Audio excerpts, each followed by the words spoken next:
Right, Banakacherla issue వాగులు వంకలు మరపులు తిరుగుతున్నట్లుగా తిరుగుతూనే ఉంది. రెండు రాష్ట్రాలు ఎవరి పట్టు మీద వారే ఉన్నారు.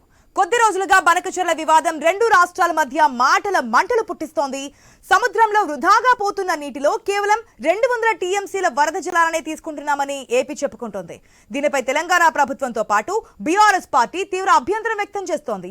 వరద పేరుతో తెలంగాణ వాటా నీళ్లు తీసుకుపోతే ముందు ముందు రాష్ట్రానికి తీవ్ర నష్టం వాటిల్లుతోందని ఆందోళన వ్యక్తం చేసింది. తెలంగాణ వాటా తేల్చిన తరువాతనే ముందుకు వెళ్లాలని పట్టుబడుతోంది.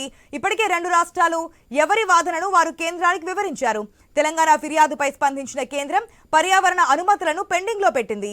అటు తర్వాత ఇష్యూపై చర్చించేందుకు చర్చలకు డేట్ ఫిక్స్ చేసింది.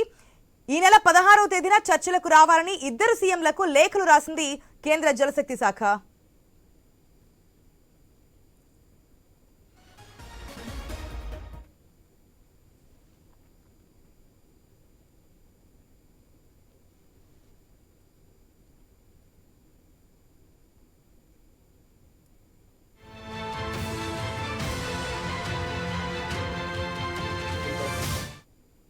దీంతో నీళ్ల వివాదంలో జోక్యం చేసుకున్న కేంద్ర ప్రభుత్వం రెండు రాష్ట్రాల మధ్య చర్చలు జరిపేందుకు ఎజెండాను కూడా ఫిక్స్ చేసింది.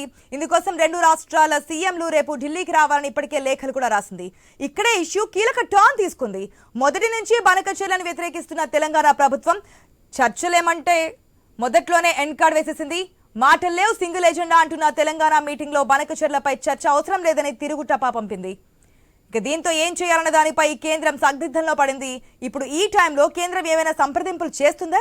ఇలాంటి పరిస్థితుల్లో బనకచెర్ల ఇష్యూపై రేపు రెండు రాష్ట్రాల మధ్య చర్చలు జరిగేనా? ఇప్పటికే తెలంగాణ సర్కార్ నో అని చెప్పేసింది. మరి ఏపీ ఢిల్లీకి వెళ్తుందా? వెళ్తే ఏం మాట్లాడుకుంటుంది? లేదా కేంద్రం వాయిదా వేస్తుందా? ఎలాంటి చర్చలు లేవంటున్న తెలంగాణ ఎలా ముందుకు వెళ్తోంది అనేది ఇప్పుడు తెలంగాణ వ్యాప్తంగా చర్చ నడుస్తోంది.